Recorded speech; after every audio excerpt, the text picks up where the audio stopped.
Tracee Ellis Ross, you play Rainbow Johnson in ABC's Blackish, which recently finished its first season, and it will be back in the fall. Tell me about how you were cast on the show. Well, I'm friends with Kenya Barris, and he had shared the script with me early on and told me that he was really interested in me playing Rainbow. He said that thing that you hear that it was written for you, but as an actor, being in this business for a little bit, you kind of hear that with a grain of salt. You're like, oh, okay. Because I will tell you that in the past, I have read breakdowns that say Tracee Ellis Ross type, but they didn't want to see me. So funny to me. Anyway, so I had read it early on. I really loved the material for many different reasons. And it came time and I went in and auditioned. I actually went in right to test. So I didn't like go for producers and go through the process, but I did go through the process of testing. I went in, everyone was in there, and I got cast. It's so strange to imagine someone looking for a Tracee Ellis Ross type and then going in another direction. Do you know what direction they ended up going in and like who they ended up casting for parts like that? I think I blocked it all out. Because you know how I found out? It was actually crazy. A friend of mine, this was, I don't know, I think it was right after Girlfriends. A friend of mine used to get the breakdowns, and she texted me or emailed me or something. It was like, they're looking for Tracee Ellis Ross type. You should go in for this. It's like, I don't think they want to see me. I don't know what's happening. They want my type. They don't want me. Well, your character on Blackish, she's generally usually a level-headed doctor, often the voice of reason. Uh, but over the course of the season, she did seem to become the center of the comedy a little bit more. She got a little got to be a little crazy at times, like the disastrous anniversary with Dre, the vasectomy episode, the real world dinner party episode. Was it fun to explore all those different facets of Bo as the season progressed? Definitely. I think one of the things that happens when you're starting a series is you really have to establish the premise and tell it over and over again so that people are really clear as to what the show is about and the perspective you were telling it through. And so I think in the beginning, they were really retelling the Dre story over and over again to really make it clear that this story was told through his eyes. It was a man sort of struggling with cultural identity in raising his children and in this world that we live in today. And as the season progressed, we got a chance for them to write to who I am as a person and my sensibility as an actor, and the fact that I am a little crazy and I am very physical. And I love looking stupid and I love doing stupid things and I love being silly and all of that kind of stuff. And so they got to really incorporate that into Bo. And I actually think that was part of what they originally wanted from the character. And part of what's interesting about this couple for television, they're a couple that loves each other. They're a couple that clearly are a match for each other. And this is not the sort of old school television husband and wife duo where the husband is crazy and the wife is the sane sort of voice of reason who's constantly rolling her eyes at her husband. It's more of a match for what really happens in life, where two people are really well suited for each other. And they say a good relationship, two people both are not crazy at the same time. And I think that that's part of what happens with Bo and Dre, is that they're never both crazy at the same time, and the kids are always the voice of reason. Early on in the series, we got to meet, Dre's parents, but then in a later episode, we were finally introduced to Bo's parents, and they were played by Anna Devere Smith and Bo Bridges. Tell me about having them come onto the show as Bo's mom and dad. I think it was really exciting. You got to kind of see a little bit where she comes from. It explained a lot of Bo's point of view and the hippie that we had talked about and the way that Bo was raised and her different perspective from Dre. There's sort of the polar opposite to Jennifer Lewis and Lawrence Fishburne to Pops and Ruby. They were like, my parents are the airy-fairy, loosey-goosey, feel your way through life parents. And, Dre's parents are rigid. They spank their kids, like all those kinds of things. And I thought it was really fun to to fill out the picture of Bo. And I mean, it was Anna Deavere Smith and Bo Bridges. It was Anna Deavere Smith. I mean, I'm obsessed with Anna Deavere Smith since I was a young girl. So that was really exciting. I mean, it was Acolytus. Was that intimidating to have Acolytus, play your mom at times? No, it wasn't intimidating. I actually know Anna. I have sought her out because I think she's an extraordinary human, and a force to be reckoned with in the work that she does on stage and things of that nature. So I actually am friendly with Anna. It was exciting to have that kind of, it's always really interesting on an ensemble show where you're used to working with the people that you work with and the rhythms of me and Anthony or me and the kids, or there's like a rhythm that we're used to in our different tones and all that kind of stuff. So when a new person comes in, it's always fun because they bring a completely different energy into the mix. And all of a sudden you find new things that you didn't know were there. And for me, meeting my parents, Bo's parents, I got to find new things about Bo that I hadn't known before. That's one of the joys of acting, is like, it's all this like major exploration. You're like, I don't know who I am, but now I do. But it's like, it's really fun, especially in comedy where you just get to play. I mean, that dinner scene that we shot with all the parents, probably one of the best. It was like magic. And the director was really smart. He had multiple cameras at that dinner scene instead of trying to pick up coverage, so that we could really, play as a real group and have like a real dinner. I mean, when you have Lawrence Fishburne, Jennifer Lewis, Bo Bridges, Anna Deavere Smith, you just want to catch what comes out. You know what I mean? And so it was a really fun dinner scene. One of the elements about Bo that meeting her parents brings out and is referenced throughout the season is the fact that she is biracial, and we don't see that depicted as often in TV and film. Is that meaningful to you to be able to explore that aspect of her? Yeah, it is and was meaningful for me. It was one of the interesting things about the script that I originally responded to. Bo's experience as a mixed race woman is very different from my experience as a mixed race woman. However, the ability to explore that, to play it as an actual character trait, is really fun. I am mixed race. Like, my dad is white, my mom is black. I've never played mixed race before. I've always played black. So it was a really intriguing part of this role and this show that I hope we explore more. Actually, I hope there's an opportunity for us to delve into that. I think it's a really like, in the pilot episode, that moment, if I'm not really black, tell my hair and my ass.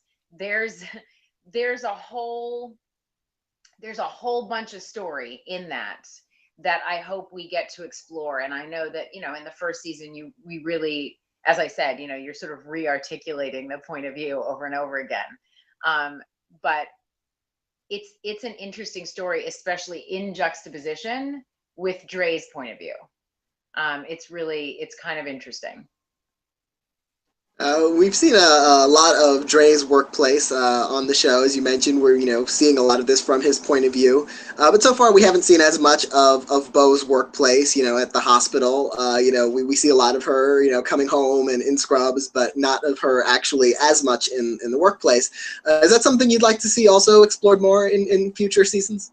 I think so. I think it's not necessarily the point of what the story is about, but again, in how to explore who Bo is, it is really exciting. I mean, there've been some really fun moments in the workplace. I mean, when I brought little Diane to work, that was a fantastic episode. Like, I thought that was a really fun storyline for us to play, introducing the audience as well, but everyone to the workplace. And I think there've been some really fun moments, like in the vasectomy episode. There were some really interesting workplace moments.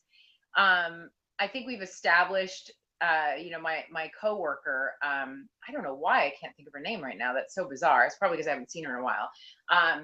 She's such an amazing actress. I can't believe I'm anyway, moving on. Let's not hop on the fact that I'm being horrible right now. But it's been fun playing with those other actors, and they have brought in some great female actors for me to bounce off of. The season ended with this big period episode set during the Harlem Renaissance, where we're seeing flashback of the Johnson family. Supposedly this flashback. We don't know how much is embellished, of course. What did you think? When you found out that the show was going to take you and the rest of the cast and crew into such a different kind of dynamic to sort of close out the year with. Nothing better. I was like, what are we going to do? What do I get to wear? What am I going to play? What's my name? Do I get to talk funny? Am I going to get to talk like I'm in an old movie? Yeah, that's what I was saying there, buddy. I mean, I didn't, but it was, for me, there is nothing more exciting than the adventure of this job. Like, you never know what's coming down the pike.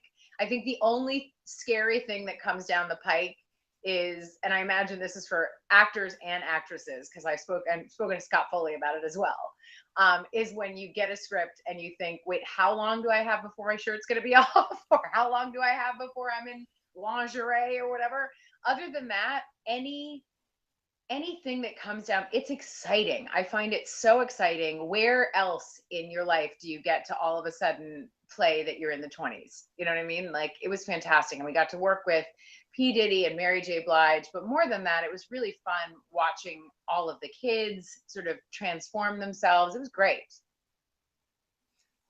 This isn't your first sitcom success. As you mentioned, Girlfriends, which ran for 8 seasons, almost 200 episodes worth. How the approach to the comedy different as working on like a show like Blackish, which is single camera, compared to Girlfriends, which was the more traditional multi-camera approach. That was a really interesting growth curve for me. I enjoyed immensely working in front of an audience, and I am first and foremost a performer before I'm an actor. So it was an interesting transition for me that I now enjoy immensely. It's just like another skill. I think it's like another tool in your pocket, but it's different because you're doing funny stuff and you are asked to trust yourself as to whether it's funny or not. You know what I mean? Like, you have to follow the truth of what you're doing and not rely on a laugh, which I actually think benefits the comedy, because I think the biggest trap one of the traps that I think you can get into when doing comedy is to try and do something to make it funny. Although, of course, that's in the back of your head. You're like, I hope this is funny. And I am known for saying, was that funny? Was that funny? How do we make that funnier? Is that funnier? Should I make that funny? And the answer for how to make something funnier is usually, how do you dive deeper into the truth or your point of view about whatever you're doing? But to not have the laughter, was disconcerting at first. It's like you do something funny and like it would be like doing stand-up and nobody laughs, but yet they walk away and say, that was so funny. You're like, why didn't you laugh? Like, I needed to know it's funny, because I don't think comedy happens in a vacuum, but you start to feel something different. There's a different kind of trust that you have with the process. And being under the helm of Kenya and Anthony, and at the time when we first started, Larry Wilmore was on stage with us. So there was a good sense of learning there, a little healthy risk. But it's been fun. It's been really fun and challenging in the right way. In addition to starring on Girlfriends, you also directed an episode. What made you decide to take that on? Had you been interested in directing for a while up to that point? I had, I'm always interested in stretching and trying new things. I think that's what sort of keeps you on your toes. And I also think you get to learn a lot when you look at things from a different perspective. I am one of those actors that actually watches the shows that I do and watches the work that I do. I find it really interesting to see how things are edited. And, I remember on Girlfriends, I think this was part of what sort of inspired me to want to direct was, we would end up being long. The episodes were long. And so they would take moments and cut them down in the editing room. And it would really freak me out when I watched the performance back, because I felt like my performance and my choices were manipulated by somebody else. And so I kept asking for the opportunity that as we progressed in the season, if we know we're long and this is one of the areas that we're going to, you know, the show's going to start getting too long, let me know so I can do an edited version myself. And I think that started to like, you know, TV is such a collaborative art. It's not just one person or the other. Like, we all really do it together. And although the crew is not, you know, you all, you know, everybody doesn't know them and their names are like, it's a collaborative process, and the actors are just like the front people, like they're the ones on the front. And so I think I just became interested in, how do you tell a story from the other perspective? How do you tell a story through the camera? How do you tell a story in how something is shot? How do you add to or take away from the humor by how it's edited, by which angle it is, by which way someone pops into the camera, you know? And so I tried it. You know, it was an awkward moment for me to try it, because it was the last episode we shot of Girlfriends, and and all the writers and all of our writers were producers were on strike. So it was not the most magical experience because there were so many odd factors involved. But I would love to do that again. Do you think you'd, maybe, consider directing an episode of Blackish at some point if the opportunity came about? Of course I would. I would definitely love to direct an episode of Blackish. I mean, there's so many things. I think there's a lot to happen before we get to that point, though. Right now, I'm very much enjoying exploring Bo and this process. Right now I'm really good being an actor. Blackish has been successful in its first season, following Modern Family, which itself has had a lot of award success over the years. And earlier this year, Blackish had a big windfall at the Image Awards, where it swept all the comedy categories, including one for you as Best Actress. And you'd won a few Image Awards before. What was it like having such a big outpouring of support for the show and pretty much everyone on it, and having Anthony Anderson was hosting that show? Do you see all my NAACPs? Mm-hmm. There's more over there. It was really exciting. It was as if that show was for us. Like, they made the NAACP Awards for 2015 for Blackish. It was really exciting. And the fact that Anthony was hosting, like, it was just such a great moment.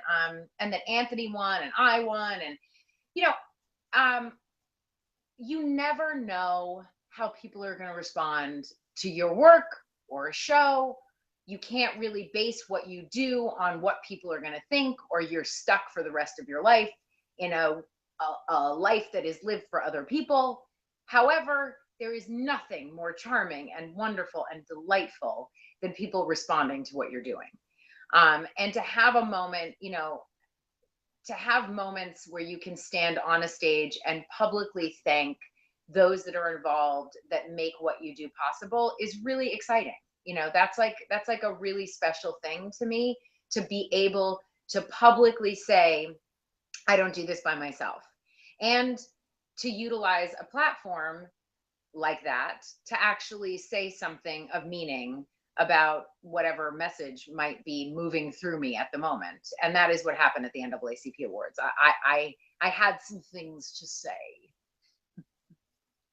You were recently also on the other side of that at the Gracie Awards, which you hosted, and those celebrate the achievements of women.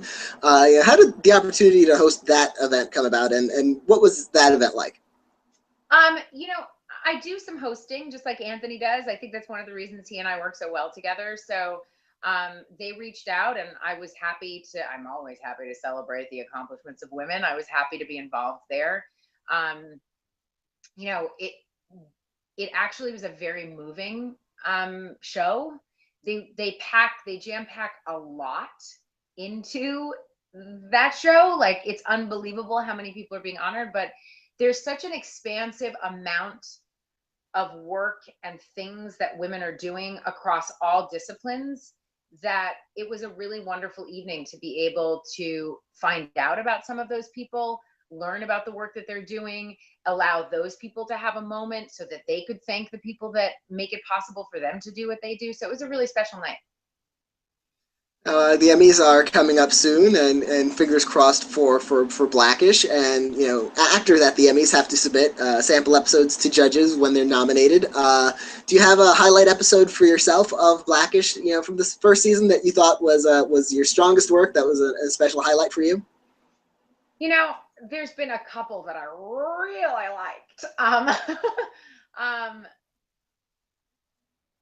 not sure. I loved Sex Talk. I think that was the second episode that aired. I thought that was a fantastic episode altogether. So that might stand out. Or Parent Trap. I don't know how you say that name. That was one of the more recent episodes. Parent Trap. I think those two might stand out. There's a couple of moments from the episodes that stand out to me. The moment in Edible Triangle with Jennifer Lewis, when she says, you just can say no judgment at the beginning of something and make it okay. And then I turn around and I say, really, that's not, that doesn't seem like it's true, because if it was true, I could say no Ruby, no Ruby, no Ruby. And then I go, oh, still here. Like, that was a really funny moment to me working with her. The karaoke moment was really fun. The Halloween episode with Anthony killed me. Some of my favorite moments. I loved Vasectomy, that Vasectomy episode. There's been, for a first season, we did some quality work. I really was proud of what the writers, you watch shows in their first season. I'm a TV watcher, and it always seems, you watch Seinfeld, it took a minute for that show to find it, Kramer entering the way he did wasn't from the beginning. Things take time to it's like leftover chili, it's better day two, but I was really proud of what sort of naturally gelled between the writers and Anthony and I, and me, Anthony, and the kids, and Lawrence. There was just a even Jennifer coming in, that was just perfection. So I wouldn't know how to choose to answer your question. Yeah, it's something that I've heard a number of times. I had a chance to talk to Kenya Barris and Jonathan Groff a couple of weeks ago, and I actually talked to Anthony Anderson literally an hour ago to talk about the show, and they all say that the show really found its groove, and that last batch of episodes they felt like everything was firing on all cylinders at that point. So you felt the same way as the season was sort of moving towards that season finale.